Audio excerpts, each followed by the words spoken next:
What's up guys, my name is Ace, and welcome back to another gun guide. This is the series where I go into great detail with all of the stats of every one of the guns in Modern Warfare 2, and in today's episode we're going to be covering one of the brand new pistols. This is the FTAC Siege. And starting it off as always, let's have a look at our damage profile, and with this gun we do have pretty low damage. It's actually going to be a 6 to 9 shot kill to the body, depending on which body part you're shooting. However, in the maximum damage range, if we land one headshot mixed in with torso shots, we can get a 5-shot kill, or if we manage to land 3 headshots combined with a torso shot, it is possible to get a 4-shot kill as well, but that's a much less likely scenario. As for our rate of fire though, this is by far the fastest in the entire game at 1200 rounds per minute, and what this means is with a 6-shot kill, it's going to take 250 milliseconds to kill, which is surprisingly a little bit worse than average for this game. And it is also worth noting, for every additional shot it takes you to kill, we're just adding 50 milliseconds for each of those shots. And I did find this to be a little bit surprising because in-game it feels like you're just melting people so much faster than this. In reality, without headshots, we have a slightly below average time to kill. However, I think the big reason this feels faster is it's just a lot more forgiving with that insanely high fire rate. Even if you miss a shot or two, it's really not going to have much of an impact on your time to kill compared to the other guns with significantly slower fire rates. Now, like I said though, if we mix one headshot in with torso shots, that will cut our time to kill down to 200 milliseconds, which is much more competitive. And if you do manage to get that scenario where you land 3 headshots plus a torso shot, we can technically kill in 150 milliseconds, but like I said, that's not likely to be occurring too often. After that though, let's have a look at our bullet velocity, which is 375 meters per second. This is pretty standard for a pistol in this game, and that means this is going to limit the gun quite a bit at longer ranges. And speaking of ranges, let's have a look at our range profile here. When it comes to our 6-shot kill range, this will extend out to just beyond 10 meters. Then our 7-shot kill range is about 16.5 meters, and then beyond that, it's going to take us 8 shots to kill. So we don't have a great range profile on this. Time to kill wise at least, this gun is going to excel much more in those close quarters situations. Next up though, let's have a look at our Hipfire, and it turns out this is actually equal to the 50 GS in the game, so it's kind of right in the middle when it comes to pistols. It's pretty solid Hipfire, especially when you factor in the fire rate. And now let's have a look at our recoil, and as we can see here, there is a lot of recoil. That's kind of expected with such a high fire rate on the gun. However, even though the total magnitude is quite high, and it does reach that magnitude very quickly, honestly, it is a very predictable recoil path and pattern. It kicks up with a slight lean to the right, and then it does bounce side to side a little bit, but it's honestly not that bad. It's not like it zigzags a bunch, and this is surprisingly easy to manage and control. Then let's get into our aim down sight time, which is about 175 milliseconds. That's a little bit below average for pistols, but much better than an SMG even. However, our sprint to fire time is equal to what we would normally expect on an SMG rather than a pistol. So it is going to be slower than all of the other pistols in this area, but at the end of the day, this is still a pretty quick sprint out time. And now let's get into our reload add time, which is a little on the slower side for a handgun at 1.8 seconds. And this is something to be aware of, especially since you burn through magazines so quickly with this gun. You probably want to be using fast hands combined with this. But then finally, when it comes to the base stats of the FTAC Siege, let's have a look at our movement speeds. And our base movement speed is right around average for handguns. Then with our sprint speed, it's a little bit below average, but still great at 6.31 meters per second. And then finally, our aim walking movement speed is again right around average for a handgun, and therefore quite solid. So that right there wraps it up for the base stats of the FTAC Siege. Now let's get into some of the unique attachments, and the first thing I wanted to show is the barrels and how they impact the ranges. And as we can see, we've got a lot of barrels on this gun. We have 7 different choices, and it's worth noting the 2 that are going to help the most with our ranges are the Ratchet BE as well as the FTAC 6. Then let's have a look at how these barrels will impact our recoil, and the couple standouts we have here are going to be the CMRN 50 as well as the FTAC 6. These 2 seem to give us the best recoil out of all of them, although to be honest, none of these really have a massive impact, whether that's positive or negative on the gun.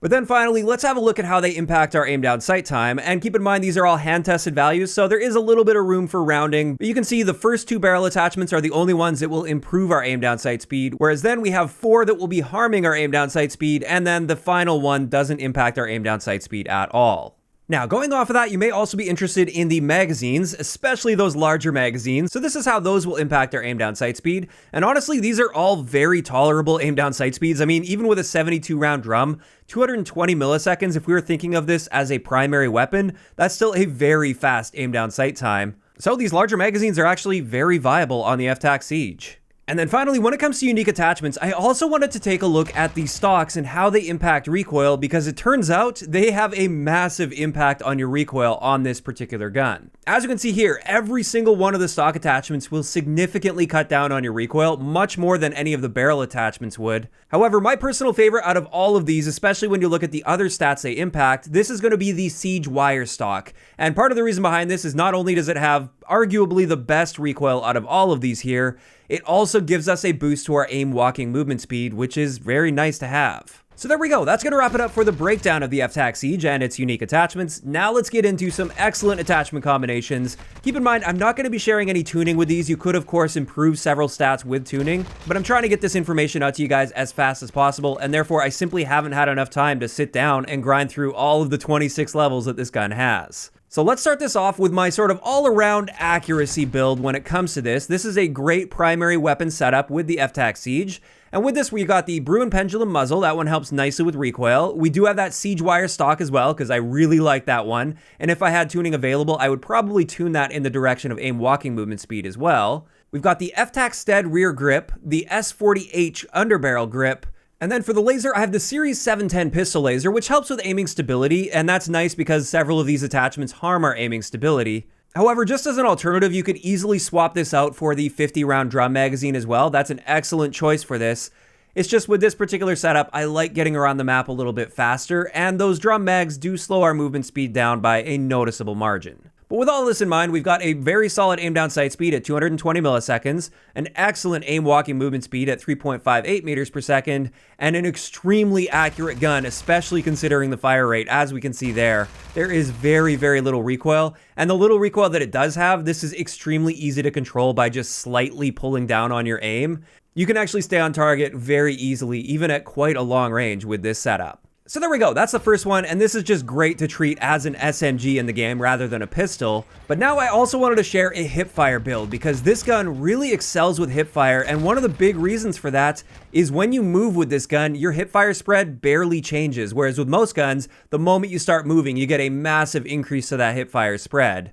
But with this particular setup, we're using the Street Sweeper 9mm barrel, the 1mW pistol laser, the Rebel HX underbarrel, the SIR 160 rear grip, and the 50-round drum, although you could easily use the 72-round drum as well. That's kind of down to preference, but I kind of like keeping my sprint out time as fast as possible, and I feel like 50 rounds is typically enough. But with this, a big thing you'll notice is we've got a ton of recoil, and this is not the type of gun you want to be challenging people at longer ranges with, obviously. However, just looking at our Hipfire, it is very easy to manage and control, and that's really what we're going for with this particular setup. Just getting as many rounds downrange at your target as possible, as quickly as possible. And when it comes to this gun really excels. So especially on those smaller maps or close quarters situations, this one is excellent. And with that, that's finally going to wrap it up for today's gun guide on the FTAC Siege. I know I just shared a couple example setups. You can honestly go so many different directions with this gun. You can build it in a ton of different combinations. But these are just a couple examples I wanted to share for you guys. And overall, when it comes to my thoughts on this, I think this is incredible, especially as a secondary weapon. And while it doesn't quite kill as fast as many of the other SMGs or even some of the pistols out there, it's still just so consistent due to that really high fire rate, and it's surprisingly very easy to control as well. So I actually quite like the addition of this, but at the same time, it may be a little bit too powerful as a secondary weapon.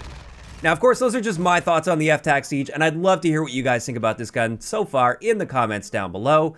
And if you guys are interested in checking out any of the other episodes, I've now covered every single gun in the game, aside from the new full auto deagle, which I'll be covering in the next 2 or 3 days. I will, of course, leave a link to the playlist in the description down below. If you guys enjoyed this video, a like rating is always appreciated, and don't forget to subscribe for more if you haven't already.